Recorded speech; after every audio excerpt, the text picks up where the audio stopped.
48, 47. So Trump was competitive here. It was a 4-point race, a little more than that 4 years ago. But again, in a close battleground state, you want to move the margins, you flip a county.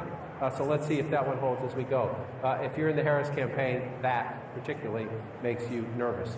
And then you come out here, and again, I just want to pick them randomly. This is where Trump just runs it up. So you're saying, can she come back in the Philadelphia suburbs and in Philadelphia?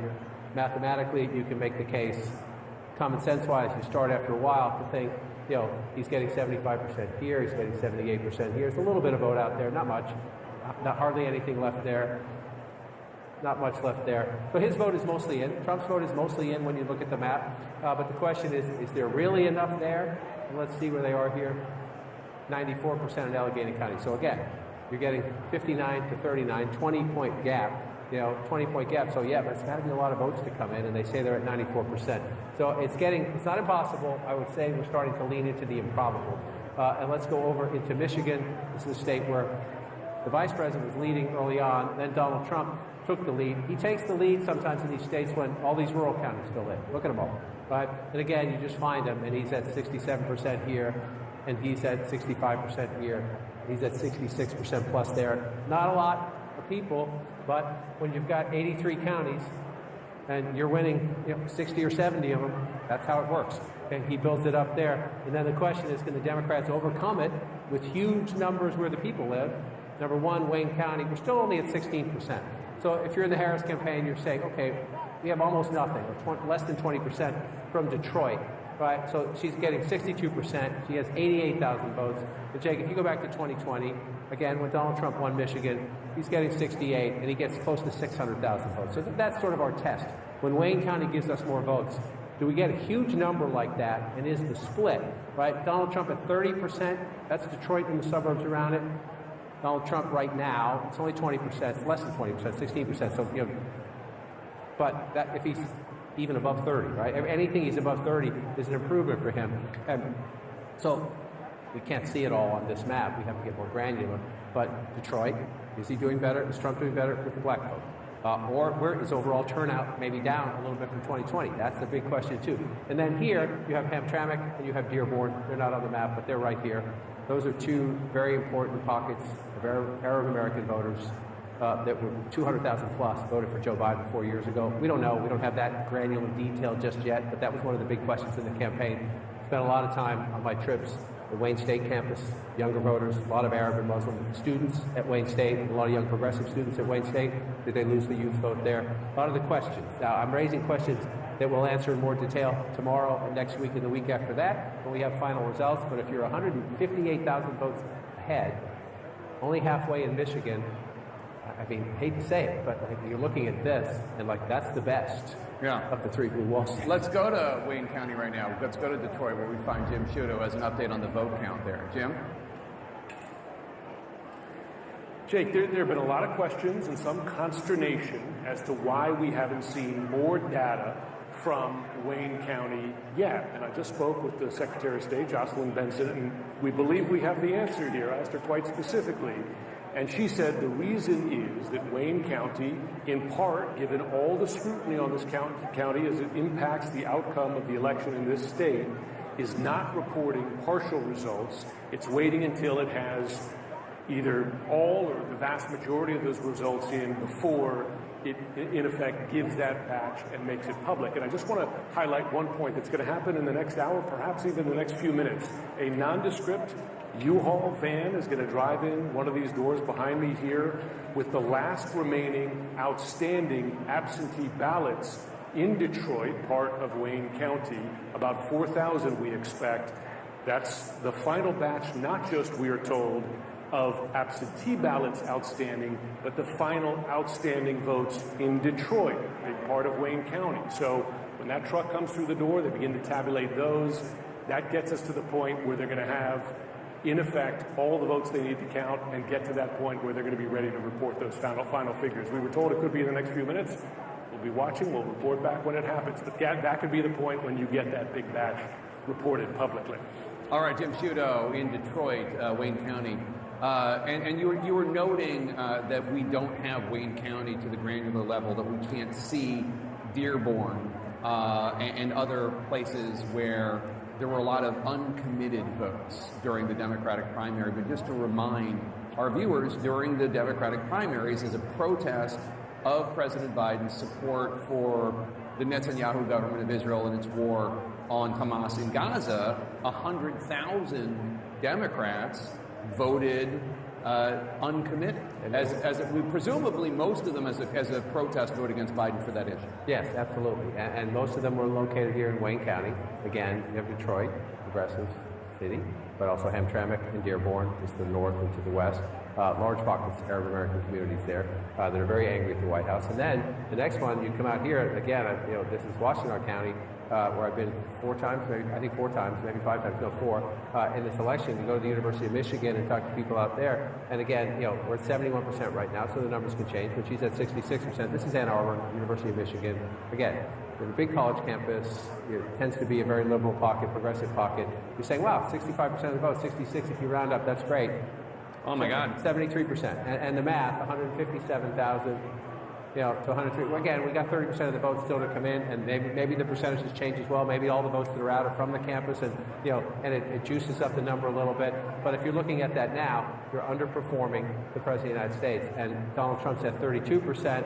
At 26%. That's if that gap holds and if his improvement like that holds, I'm sorry, go ahead. That's a big deal. Well, I was just going to say, one of the things you hear from the Arab American and Muslim American community in places like Michigan is not that they were going to vote for Donald Trump, but they either were not going to vote or they were going to vote for Jill Stein or Cornel West. I'm not sure if Cornel West is on the ballot in Michigan, but these numbers don't add up to 100 here, so I'm guessing that there is a better than, my guess would be, educated guess would be, there's going to be a better than average showing for Jill Stein in Michigan than in other states. Right, and she worked it hard. She was out there quite a bit. Every trip I was out there, you saw activity either she was in the state or had just been in the state. Yeah. So just to explain it. Now, one of the other things I heard about people talking about Michigan is everybody in the media, all you talk about is the Arab American, Muslim American vote, but really the issue in terms of a big sizable, bigger chunk of votes is white working class voters, union voters, because the Trump campaign ran ads slamming Harris's position on electric vehicles, EVs, and that is actually going to be more significant ultimately. That was, this is just their projection, than the Arab American, Muslim American vote. Is there any way we can gauge that, how well or poorly she did compared to Biden when it comes to white, non-college educated union voters? David would have the exit polls. We can look at union households. That's a question on the exit polls. I can show you some counties where we were. 3 times I went out there to talk to union auto worker groups. And I want to just say this up front. There are more automobile manufacturing jobs in the United States today than at any point during the Trump presidency. I repeat, there are more auto manufacturing jobs in the United States today than at any point in the Trump presidency. However, the EV debate is a debate. Stellantis just laid off 1,100 people, and in part because they say they have electric vehicles sitting on the lot. The union says that's BS, it's corporate greed, they're not keeping their word, but this is a conversation. Are they going too fast? At a minimum, are they going too fast? There are some auto workers who say, why are you forcing this on us? There are others saying, the infrastructure is not in place. Culturally, people aren't ready for it. Why are you going so fast? So one of the places you'll find that is right here in Macomb County. We met Joseph Knowles, just laid off from Stellantis, a black union auto worker. No one in his family had ever voted Republican for president. He was voting for Donald Trump. Everybody in his family was mad at him. This is where you find them right here. Bill Govier is another Ford worker in Macomb County who wanted to vote for Robert F. Kennedy Jr. When he dropped out and backed Trump, Bill Govier said, that's great. I love them both. And he voted for Trump a 3rd time. So some of them have been in Trump's camp, like a Bill Govier. But Joseph Knowles is a +1. Voted Democrat all his life, right? So there in Macomb County, we got a long way to go here. 36%. But Trump at 58, when you round that up, Trump at 53, right there. So again, we'll see if that sustains itself. Yeah. And the Biden number at 45, the Harris number at 40. If that's the number at the end, then very hard. Well, there you go, and you can see why not all of that change is from that one issue or that one demographic I described, but That is quite significant if it holds. Let's go to Pamela Brown at the voting desk. Let's jump to Wisconsin if we could, because Pamela wants to talk about Milwaukee and what's going on there. Pamela? Yeah, I've been talking to officials there in Milwaukee County as well as the city. Let's look at Milwaukee County right now. A large portion of the vote that remains is from Milwaukee City itself. This is the largest county. This is the largest city in Wisconsin. According to a source in Milwaukee County, 9 out of 19 municipalities are completely reported. And the source also says that the county clerk there expects all results from Milwaukee County to be reported between 2 and 4 a.m. tonight, Central Time. So these results coming in overnight there from Milwaukee County. That is the expectation. Now, let's dive in here to the Milwaukee City. I just spoke to an official there. Milwaukee City has 27,724 mail-in ballots left to be counted so far. In addition, officials are still waiting for results from 4 wards still, and those would be the day of votes, so from election day. So there's still quite a bit to go to count tonight there in Milwaukee City. For context, 69% went for Biden in 2020. And as I mentioned, this is the largest county in Wisconsin. So we're keeping a close eye on this. All right, Pamela, thanks so much. Let's take a look at Wisconsin as long as Pamela drove us here. So a critical point she makes, 4 wards in the city of Milwaukee still have not reported their election day votes. And again, anecdotally, just texting people out in the state, they said turnout was good. They weren't saying great or gangbusters, they were saying good. So we wait, you wait. But again, so we're waiting for the city. This is Milwaukee plus the suburbs around it. The county is what you see here. But she's at 66% and Joe Biden's at 69%. So when those city of Milwaukee votes come in, that not only does that percentage need to move, but that math needs to change quite significantly if you're trying to make up that. Now, 96,000, that's better than 150,000, right? Simple math, people. We always say politics can be very complicated. Sometimes it comes down to basic arithmetic. Are there enough votes still out there to overcome a 96,000 vote lead? And so if Pam says 4 big wards are still out in Milwaukee City, there's a little bit more in Milwaukee County, the answer is maybe. Right? Again, you're getting to the point where you're drawing to an inside straight flush, but maybe. So then you look around in other Democratic areas, and again, Eau Claire is getting 55% of the vote. I just want to compare that. That's okay, a little better maybe, but it's not a ton of. It's just not a ton of people there. And you come down to La Crosse, you're looking at the blue areas, and you're saying, is there anything? Not much left, right? It's not a huge swing anyway. So even if you pick up some votes, you're not picking up a ton there. So if you're looking at this map now, I just want to check what was our percentage here? 95% in Dane County, and these other blue counties around it. I'll hit them for you. You just see they're pretty small population-wise. I mean, not tiny, but again, you're at 95% Rock County, 95% Greene County. 92% Lafayette County. That one is a little bit smaller. So again, the map's getting really hard if you're trying to figure out can Harris win back in Wisconsin. And I would say simply that it comes down to that, and those Milwaukee precincts that are out better be gangbusters. May I do a personal prerogative? May I see the Commonwealth of Pennsylvania? We haven't checked in there in a while, and that's obviously a place near and dear to my heart. And I have questions about it. One of them is Allentown, which is blue right now.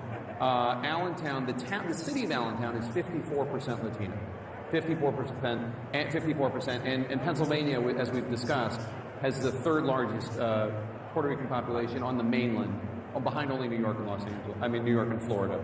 So my question is, how is she doing in this Latino area compared to Joe Biden 4 years ago? Again, cannot go granular just into the city of Allentown. Right. You can look at Lehigh County here, right?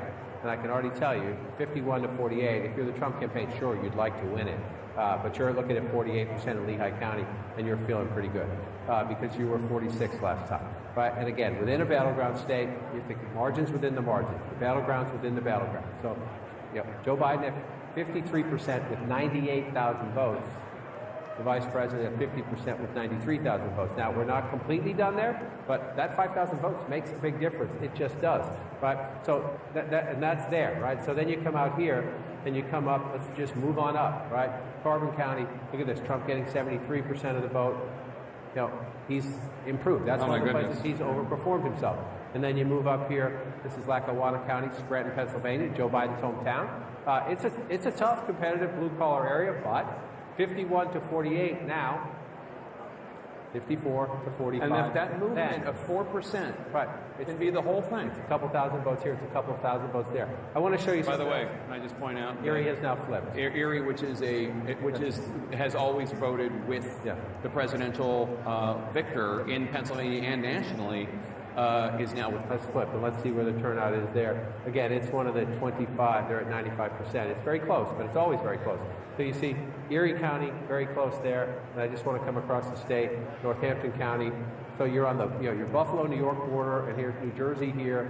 You've got 52 to 47 there. Not done yet, but the two multi-pivot counties. Twice for Obama, then for Trump, then for Biden. At the moment, they're going back to Trump. I just want to show one more thing we haven't shown tonight.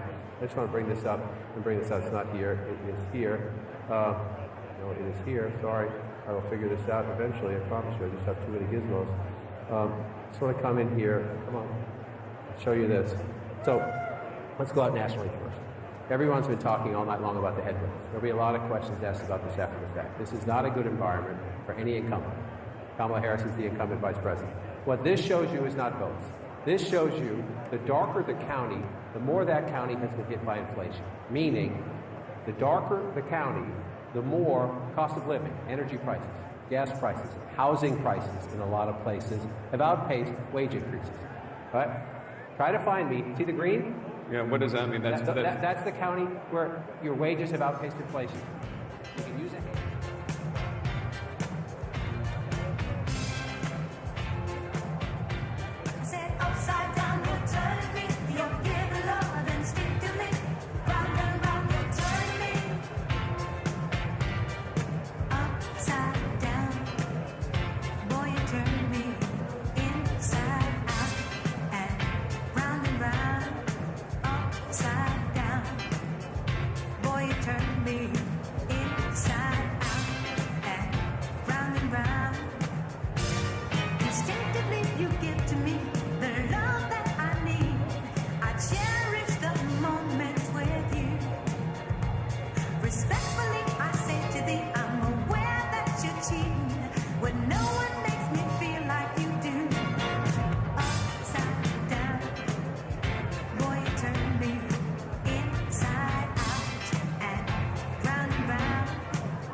Decision desk has not made that decision yet. A lot of things that they're looking at that make them excited. There's certain counties like Baldwin, which is an area that has usually votes pretty Democratic. That's an area that actually is now favoring Trump. It's also predominantly black, and it has 2 universities there. So the fact that that area is going for the former president probably says something about the young black vote and the young vote in general. You probably heard some cheering. That's because they have us up on the screen behind. They heard us on because the people here, guys, they're waiting for you to make the decision because, like I said, at 10:30, they called it for Trump, but obviously still waiting on Fox News to make that official decision. Correct, Martha? Yeah, Madison, that area is really come around in recent years because they thought, the Harris campaign thought that they had a real shot in Georgia. We haven't called it yet. And there's a reason for that. They're just waiting for other vote to come in. But there's an excitement there that they're finally going to get over the top. Oh, absolutely. There is an excitement here. And we've been talking to folks on the ground. The fact that Georgia will most likely flip for former President Trump again. They've said things like, you know, enjoy this moment. We worked hard for this. Enjoy the fact that we're bringing safety back to America. They're very happy that their candidate is probably going to take home the win here. And, you know, I've been talking to voters on the ground for days now, and I got a lot of people that said they waited and they took time to make their decision, and ultimately it came out to Trump for them. So a very dedicated voting base here. And in this room, we're at the GOP watch party. Obviously, they're quite excited. Yeah. All right, Madison, thank you so much. By the way, there hasn't been a lot of count in Georgia in the last 45 minutes or so. So we'll see where that stands. We'll get a look at that and see where that's going. But what about Tennessee, which we called a really long time ago? I know everyone's wondering what is happening in Tennessee, but Pete Hegseth can answer that question for us because he is in Nashville. Did you hear, Pete, that we called Tennessee? A while ago. With 0% of precincts reporting, yes, which I very much appreciate. And so did the crowd here. My kind of state. My kind of state. But I'm telling you, we're having a lot of fun. We're at Kid Rock's in downtown Nashville on Broadway. And behind me, I've got a lot of intelligent, independent women behind me who are really fired up about the outcome tonight. I mean, you guys are like John Madden and Pat Summerall calling a football game. Every call you make, this crowd erupts. And when they erupt, it is based on a call you're making. And it's been fascinating to watch the energy in the room increase as the odds have moved in favor of Trump winning. And we've been talking to voters all night. This is what I love about election night. You guys know this. You've got pundits, you've got polls, and on election night, the people speak.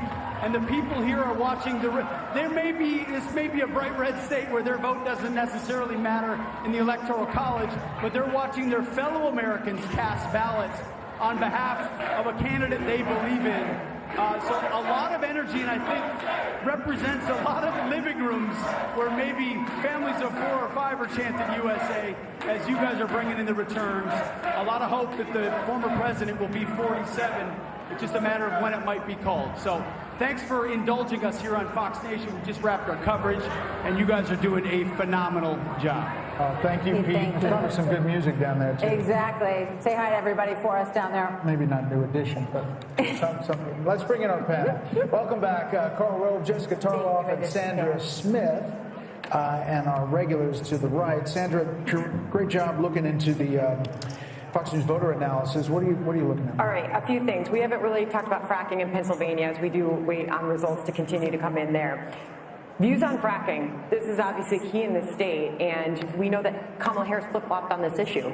And so we're looking at how voters responded to that. 62% of Pennsylvania voters say that they favor expanding fracking in that state. Those voters backed Trump by more than 2 to 1. That was important to those voters. We'll see how that turns out. Another big difference, Michigan union voters, that vote is looking about the same with our Fox News voter analysis when we compare it to 2020. What might make the difference for Donald Trump in Michigan? White Catholics. Really interesting, he is at 61% of the vote with white Catholics. Harris is at 37%. Trump won white Catholics by 13 points in 2020. He has run that up to 24-point margin. Wow. That's a big difference in Michigan. Difference. That is a big difference. And you wonder whether she should have gone to that dinner. To the Al Smith dinner. She may be wondering that tonight. He showed up and gave his speech, and he has had a lot of support, mostly based on the pro-life issue. And RFK Jr. was cutting ads for the Catholic vote in particular in battleground states. As far as I was just going to say, I think, when you look at the margins, at least at this moment in Wisconsin and Michigan, I think somewhere in Florida, RFK Jr. may be breathing a sigh of relief because he could have been a spoiler in those, but it looks, at least at this point, like the margin is big enough. I do think we have to bring up the youth vote again. I mean, what a difference we are seeing from 4 years ago. Those voters under the age of 30 going for Harris over Trump by 8 points. 4 years ago, they favored Biden by 25 points. I mean, this is a huge difference. And we dive in at the state level, you are seeing what a difference that makes where he is outperforming what we saw earlier leading into this in the polls. And how crazy is that the younger candidate, you know, there was a lot of talk that a younger candidate would draw younger voters, but Joe Biden drew them in a larger numbers than she appears to have. Carl, you've been on the back end of nights like this. You have been digging into the numbers. What board do you have for us now? There you go. Where we Same began. one. It all comes down to Pennsylvania. Pennsylvania that goes for Trump will settle the contest. It will be mathematically impossible for her to win. So, as you looked at tonight, what did you see as it unfolded? You know, as it unfolded, a little bit of change. Earlier in the evening, it looked like he was doing slightly better in the big city urban areas. And in some suburbs, like in Georgia, he was not doing as well. But tonight in Pennsylvania, for example, he's doing better in all four of the southeastern suburban counties, as well as doing better in the rural parts of the state. And it is an unusual coalition. It's inner city ethnics, it's Catholics who have been for decades the principal swing vote in America, increasingly Hispanic voters among them. And he's knit together that coalition tonight, along with working class people in small towns and rural parts of the country. If I could just add one data point from our FNVA on Pennsylvania on the white Catholics, it looks like Trump is running about 1 point, almost exactly the same as 2020. In fact, Trump's actually down 1 point with the white Catholics in Pennsylvania. So that's about the same. But union voters, he's also seeing a down arrow there, about 3 points. He's running down below his 2020 levels. So, there's still hope for the blue wall for the Harris campaign. What are you hearing? That there's still hope. Obviously, I didn't love to see the go take a nap and we'll get back to you in the morning about all of this, but we do have to keep in mind that the race in 2020 wasn't called for days, that Biden won Pennsylvania on Friday of that week and Wisconsin on Thursday, I think that it was. So we'll see. They think it's close, that there's vote coming in. There was some conversation over how much of the remaining vote in Philadelphia existed, and there was an extra 120,000-ish votes that were out there that could go into Harris's column. Two things, though, that I've been thinking about. One, and Dana knows this well, how much I love to throw out a good door-knocking stat, right? So 2,000 door knocks a minute for the Harris campaign. Does any of that stuff matter anymore? And we'll see how this pans out. She could win with the simple route through. She already, getting Nebraska second, but the Harris campaign ran a conventional campaign, right, where raising money, souls to the polls, that kind of stuff matters. Will that be the path going forward? The second thing is, if this night doesn't end up going in Harris's direction, and barring some big change, she will have underperformed Biden in 2020 in every single demographic except college-educated women. And even with college-educated women, it wasn't the overwhelming win that we thought it was going to be, or that was projected in some of these very prominent surveys. And when you think about the fact that there were some people, I didn't think we were going to win Iowa, but that we had seen surveys where he was only up 5 in Kansas or up 3 in Ohio. It's going to take a lot of refocusing to understand really what happened here. And it doesn't seem like it was one decision that the Harris campaign did. I'm sure if she loses Pennsylvania, there'll be a lot of Josh Shapiro discussion.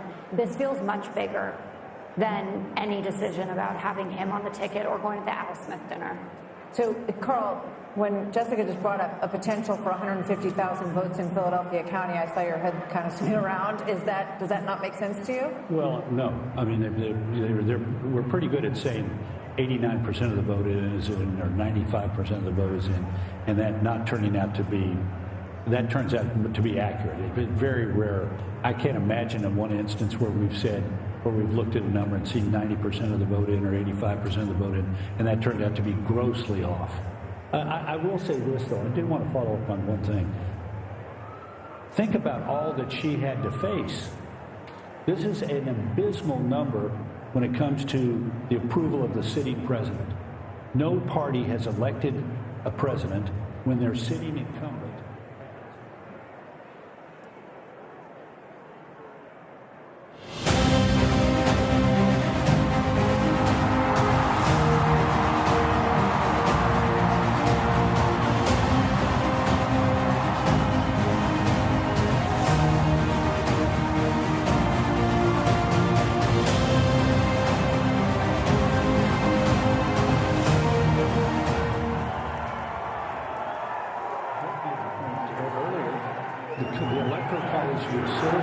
is a relatively small difference between these two people. Look at Pennsylvania, 50.9 to 48.1. And yet at the end of the day, a series of victories that are 1 and 2 and 3 points are going to generate a commanding number in the Electoral College that will help the new president again, if it all goes like it looks like it's going, to be more effective in office. Harold Ford, are there going to be Biden?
And your girl out too long. I told me come off and take you on a rendezvous. She a butter head and shine and we're passing through. Refix for the dancehall crew. You see it?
Please welcome Harris for President campaign co-chair Cedric Richmond.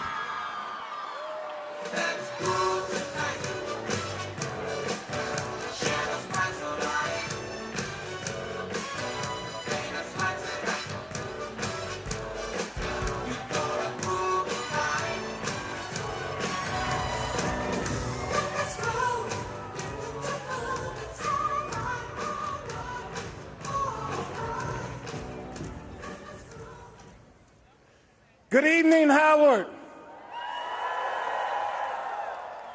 Good evening, HU. I want to say good evening to all of the Harris campaign, the campaign family. Thank you for all that you have done. Thank you for being here. Thank you for believing in the promise of America. We still have votes to count. We still have states that have not been called yet. We will continue overnight to fight to make sure that every vote is counted, that every voice has spoken, So you won't hear from the Vice President tonight, but you will hear from her tomorrow. She will be back here tomorrow to address not only the HU family, not only to address her supporters, but to address the nation. So thank you. We believe in you. May God bless you. May God keep you. And go HU and go Harris. Thank you all.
Campaign in Kent County, Grand Rapids. He did it again in 2020 in a losing effort.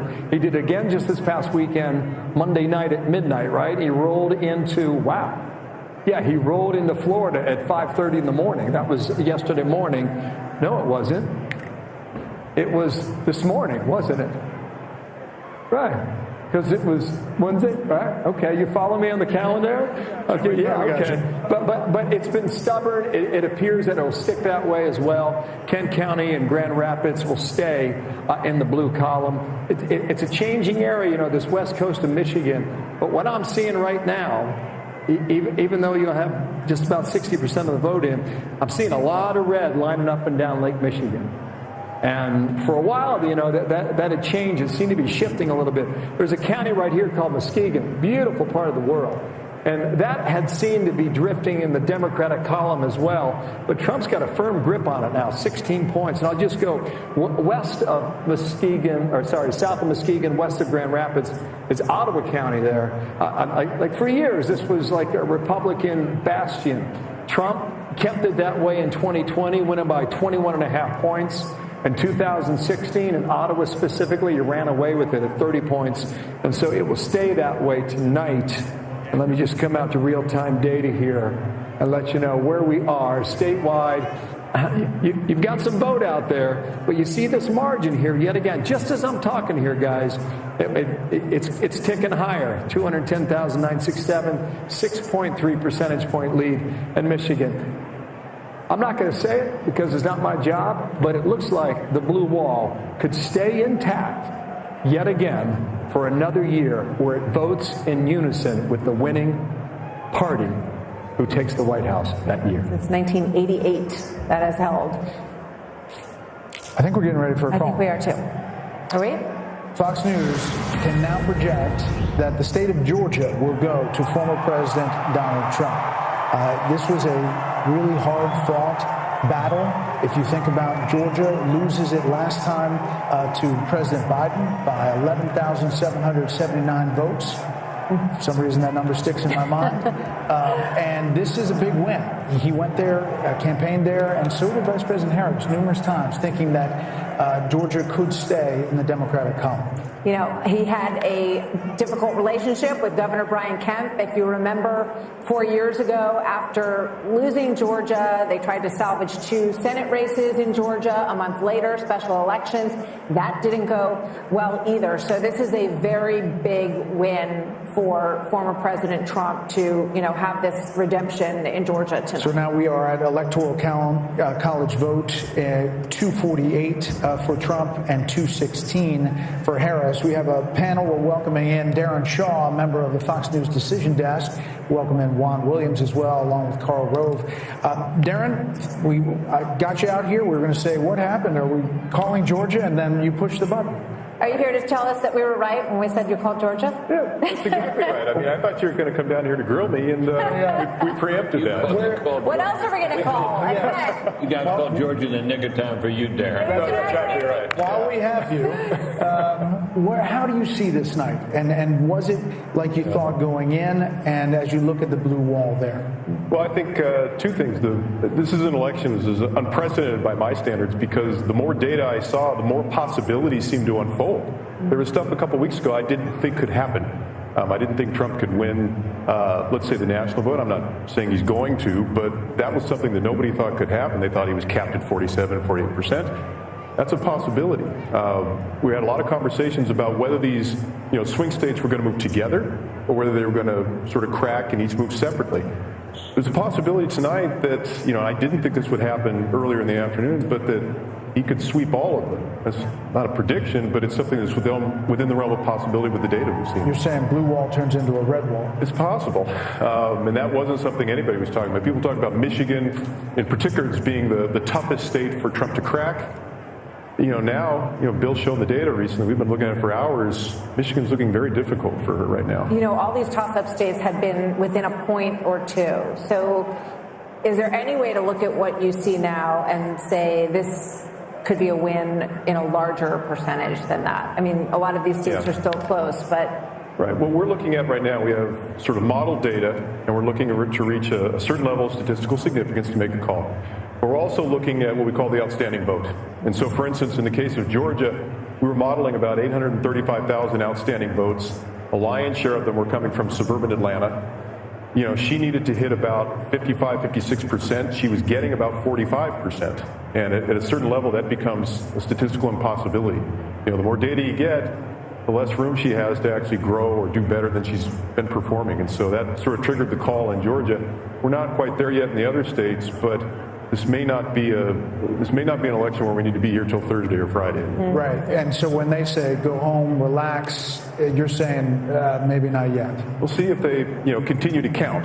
Arizona and Nevada have been particularly stubborn about that. We understand in Nevada they don't allow any counting until the last vote has been cast, which is we think why we're getting basically nothing from Nevada so far. Yeah. But Arizona, it's coming in sort of droves. It's a close race there.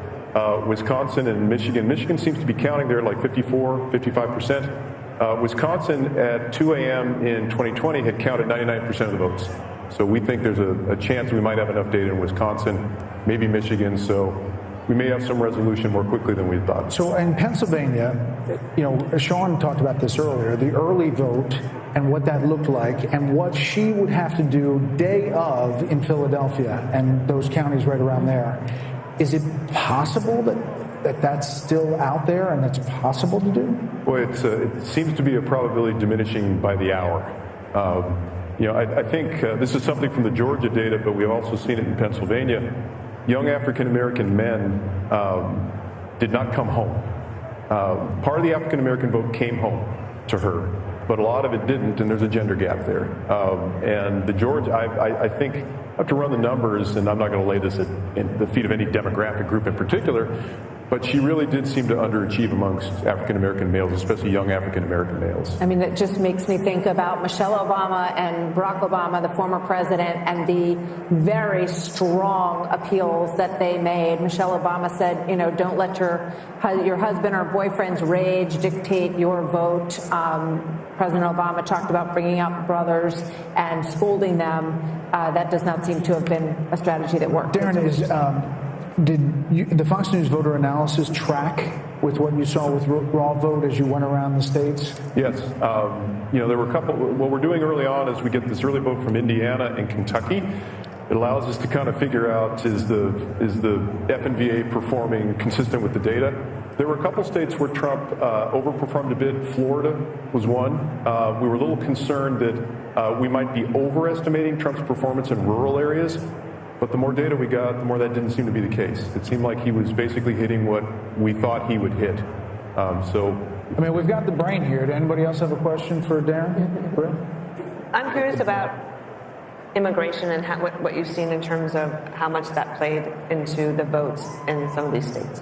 Well, I think the one thing we can say is that it didn't repel people. In particular, there was some talk about the Hispanic vote coming home over the issue of immigration. That did not seem to happen much at all. The FNVA suggested, I think it was 40% was Trump's performance amongst Latinos. That ended up being, I think, within 13 or 14 points of Harris's. I mean, if you'd showed me data before the election and said, that he's going to get 15% of the African American vote, 40% of the Hispanic vote, I'd say that's an awfully tough night for a Democrat to win an election in. There's some reporting that Trump has won Erie County, Pennsylvania. Is that square with anything you understand? I think it was on sort of a knife's edge. I don't know if Bill's got the latest data, but it was here. It's part of her hope, right? Went back to the Trump team, and right now, currently, just to keep you guys up to date, he leads it by a point in 1.4, which is a little less than 2,000 raw votes. And it's 99% left out. How much is it? 99% in, or 90? What did you say? 90%, statewide 90%. Darren, I got a question for you. When you think about the blue wall in the upper Midwest, when we were at the convention in Milwaukee in July, it ended on a Thursday. On a Friday, we had that national computer glitch, and all the airports were shut down. So all the delegates and all the journalists and all the campaign folks were stranded at the airport in Milwaukee. And I was still thinking at the time about, why did I just see Kid Rock? And why did I see Hulk Hogan? And why did I see Dana White? And I went to the campaign and I said, what's going on there? Because it was men. It was white men. And they said, we noticed in the upper Midwest, at the time they were thinking about Minnesota, Wisconsin, Michigan, Ohio to a lesser degree, and Pennsylvania. That's what they were thinking about. And they said, we noticed that there was a certain percentage of white men who voted in 2016. They sat out 2020, and we're trying to win them back.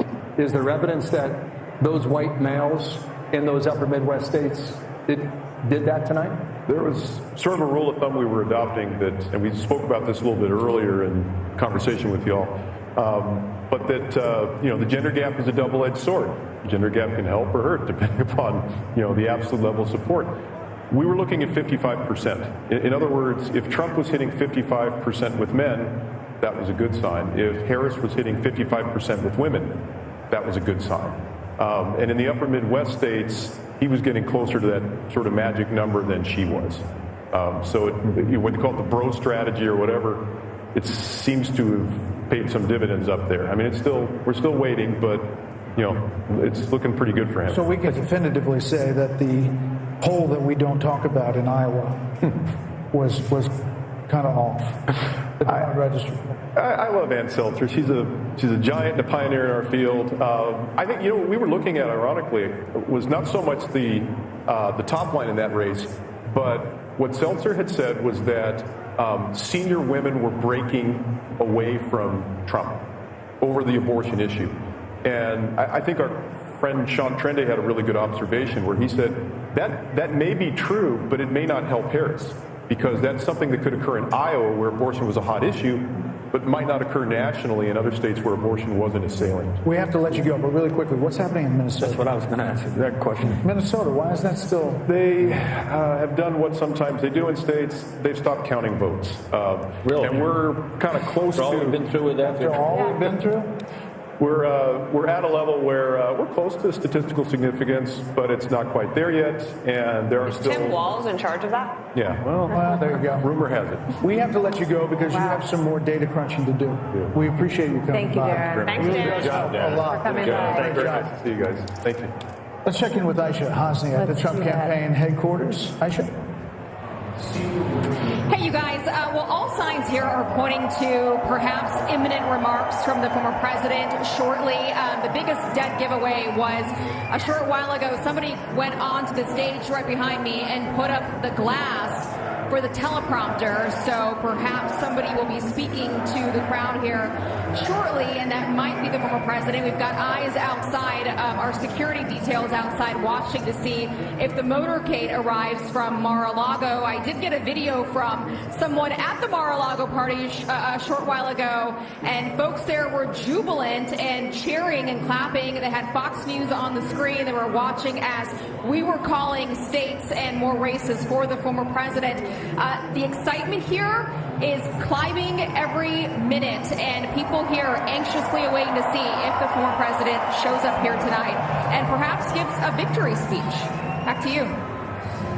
Well, Aisha, thanks. Thank you very much. Cough drop. Head back there if the former President Trump is about to take the stand and speak there. So we're going to keep a close eye on that. 1 a.m. in New York. Polls have just closed in Alaska.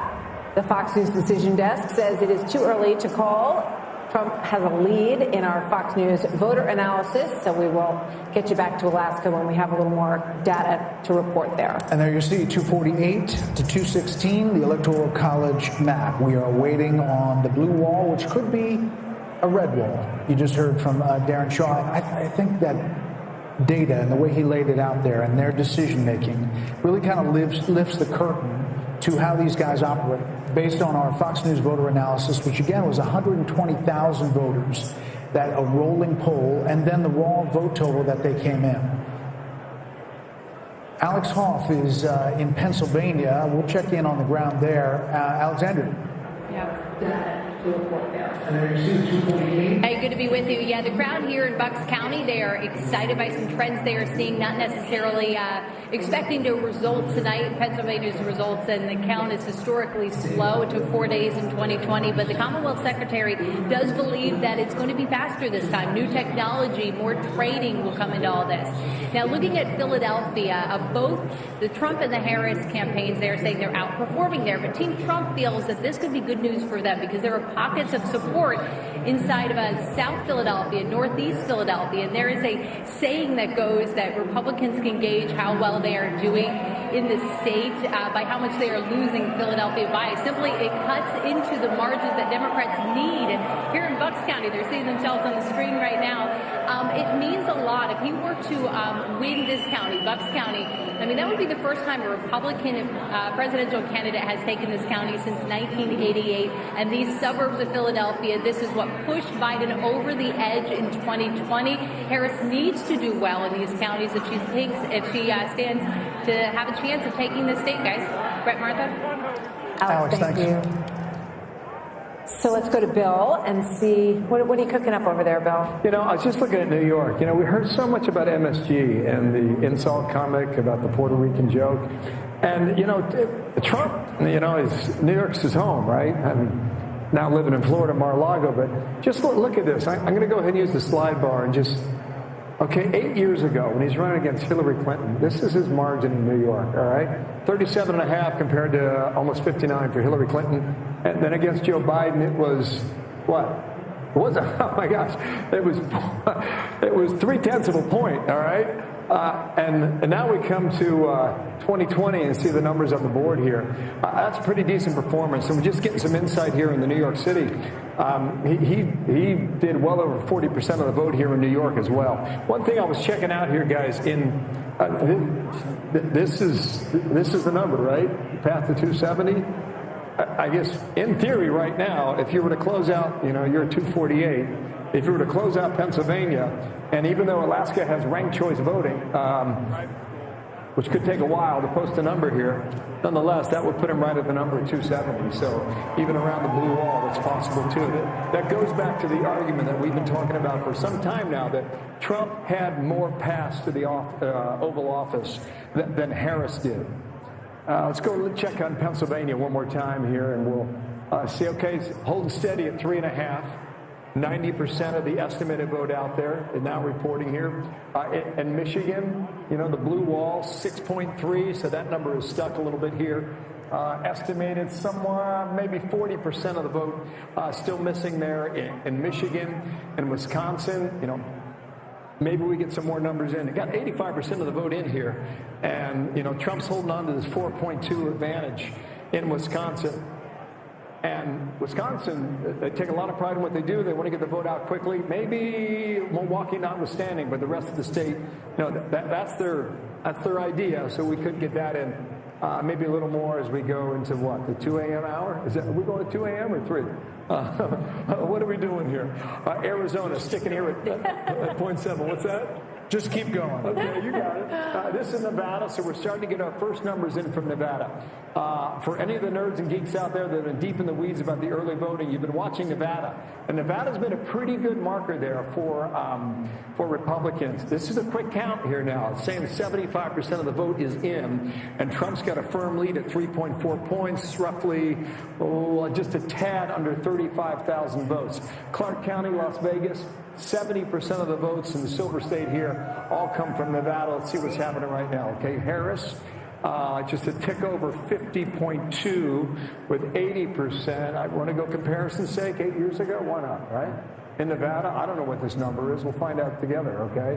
So Hillary Clinton did 2 points better than Kamala Harris, and Joe Biden, okay, did even better, 3.5 over what Kamala Harris is putting up right now. So it appears if you're in the Trump camp, that's a pretty good number right now, just shy of 51% in Nevada early on. Here's Carl Rowe's favorite place in the world. This is Washoe County, right, Carl? Right now, a point, it's close, right? 0.2 points. What happened with Biden? Was it close?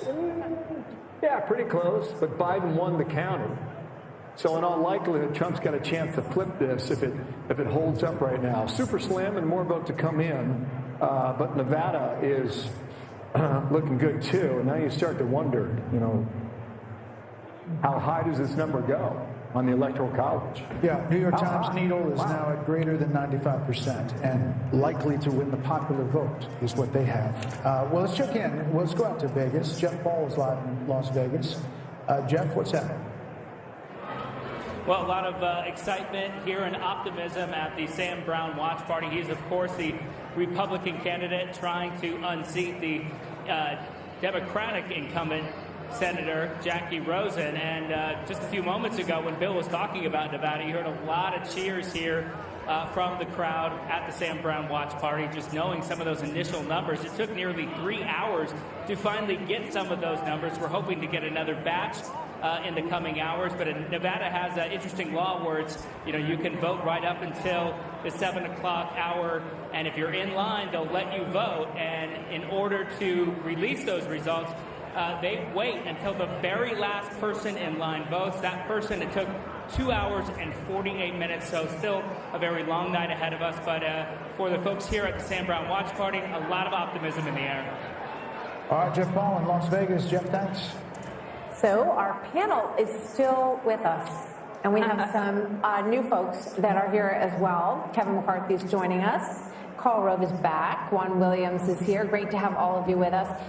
Kevin McCarthy, let me start with you. Give us an update on what your overall take on the night so far, and then maybe drill down on some of what you're seeing in these House situations as well. The Senate Republicans did an extraordinary job. They surpassed all expectations. President Trump is on his way, and I think President Trump is going to help the Republicans hold the House, but it's going to be very narrow, maybe even narrower than we have. But you think they could do it? Maybe even narrower than you have now, you said. Yeah, it may be exactly the same or maybe smaller. Look at the two seats I said at the very beginning of the night. Watch Pennsylvania 7 and Pennsylvania 8. I think we're going to pick those both up.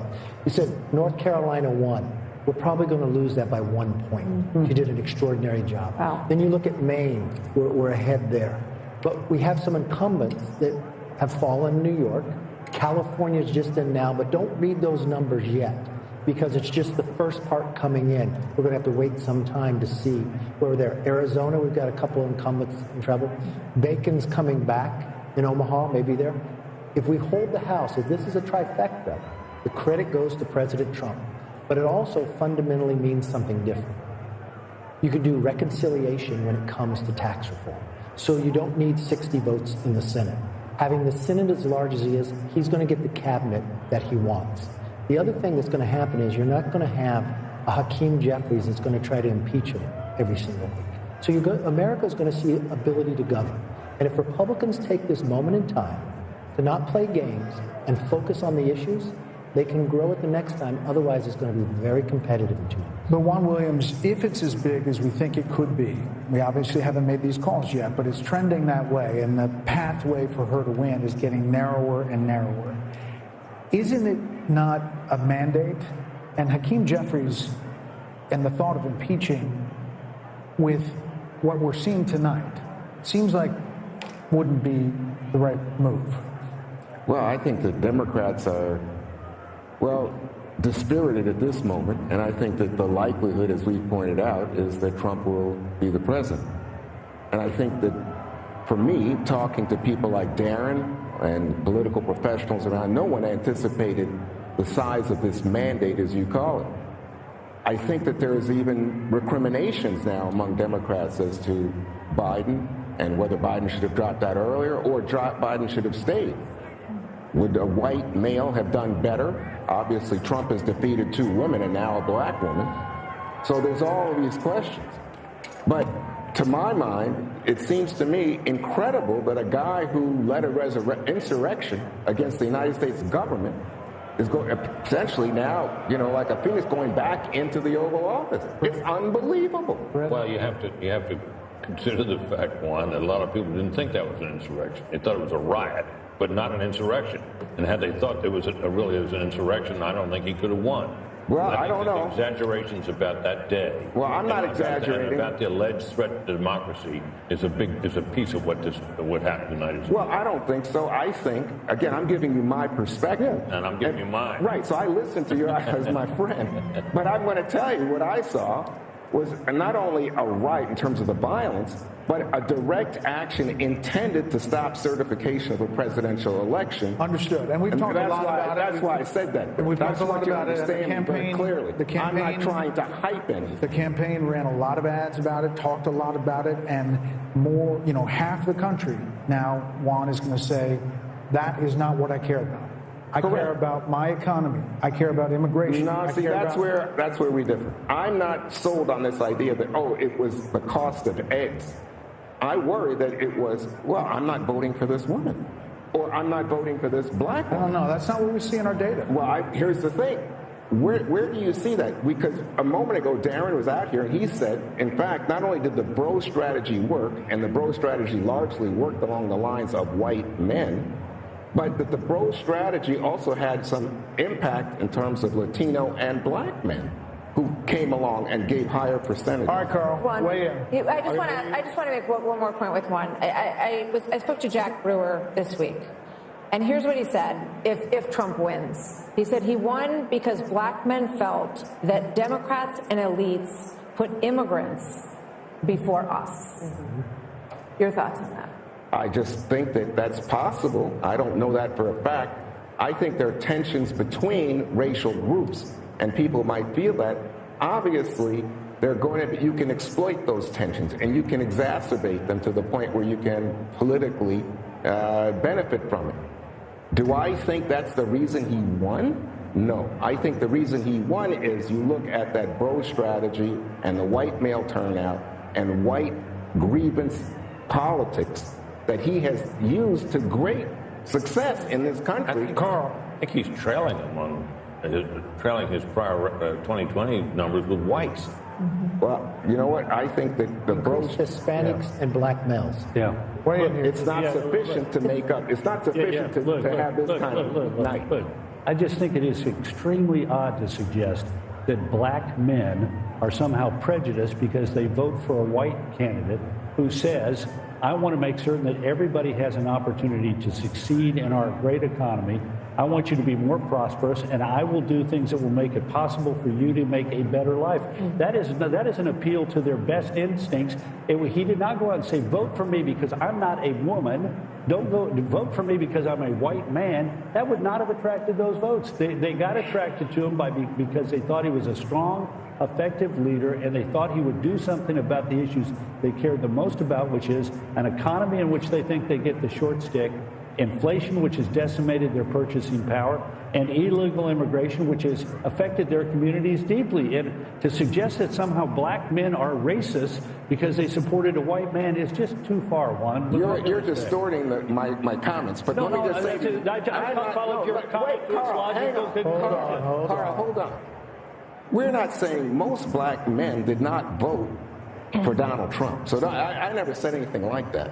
That's just not true. Oh, you suggested it's only I'm saying to you, I'm saying to you that in terms of this bro strategy for white males, the whole notion of I'm bad, I talk about women in the most disparaging way. There's some men who just said, you know what, I get into, I want to be in on that. I want to be a badass guy, and I think they Trump's image and the character. I think they supported him in spite of that, not because of it. Harold Ford Jr. We offered to make their life better. Harold Ford Jr. Look, I tend to agree with Juan about January 6th. I'm surprised by the fact that the country got over that as quickly as we seemingly did, which speaks to the political comeback. I've said here earlier, I think that the fact that some of these issues around the economy and the border were not addressed more forthrightly, I think had an impact. That being said, we're going to have some analysis around this and around whether or not the driving up support amongst men, what was behind that, how did it work, did the gender gap with women, did black women, white women, Hispanic women? We still don't know those numbers. We'll have an opportunity to dig into some of those things, but I don't interpret what Juan is saying any more than that. All right, more to talk about here.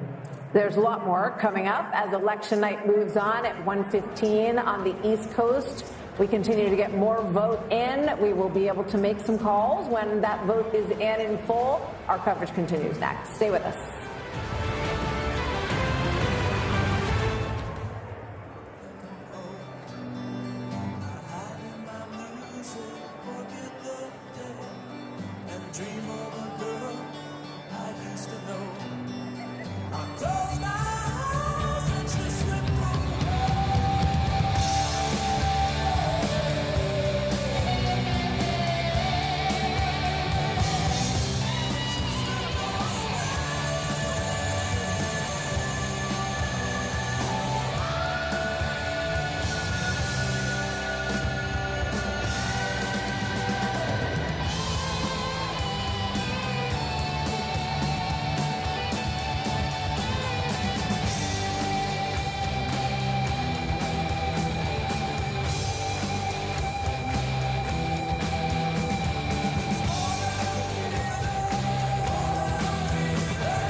watching the sun bake. All of those tourists covered with oil, strumming my six string on my front porch. Smell those shrimp, they're beginning to boil. Wasting away again in Margaritaville, searching for my lost shaker of salt. Some people claim that there's a wrong to blame, but I know it's nobody's fault. Don't know the reason. Stayed here all season. Nothing to show but this Movement from the Mar-a-Lago Trump group, including former President Trump, who is in a very good position to be the next president this evening as well, is heading over to the Trump headquarters, where there are a few thousand people who have gathered for this evening. So we'll keep a close eye on that. Obviously, when he shows up there, we will take you there live. Well, those guys had two Make America Great hats on. I saw someone with a front, really large back. one. Yeah. As we look now at what we have, Pennsylvania. Is this a call, ladies and gentlemen? We are now projecting that Donald J. Trump will win the state of Pennsylvania. Former President Donald J.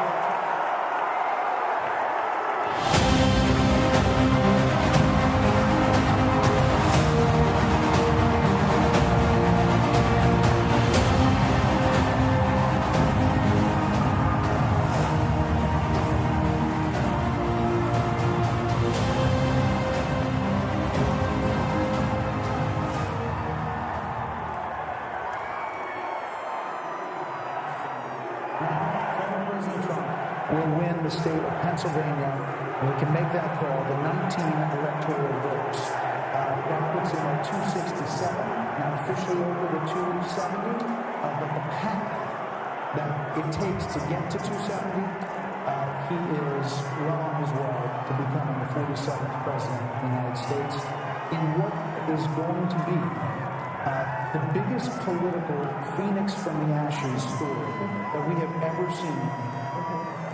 Ever. I mean, I'm going to say it's more than Grover Cleveland in 1892. Grover Cleveland was not the subject of a Russia investigation, 2 impeachments, 2 assassination attempts.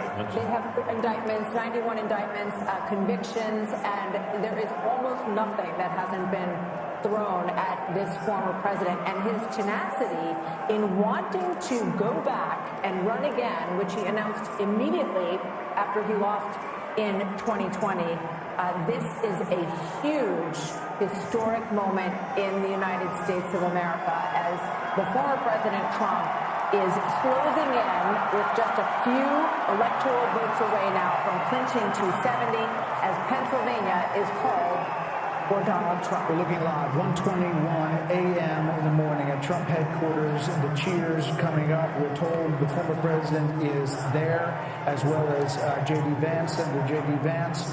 They are getting ready to hear from former President Donald Trump. Again, at 267, not there yet, but looking at where that vote is in Wisconsin, where the vote is in Michigan, where the vote is in Nevada and in Arizona. There is no path, Britt Hume, for Vice President Harris, and just 30,000 feet. What this means. Well, I'm old enough to remember when Richard Nixon was declared dead in 1960.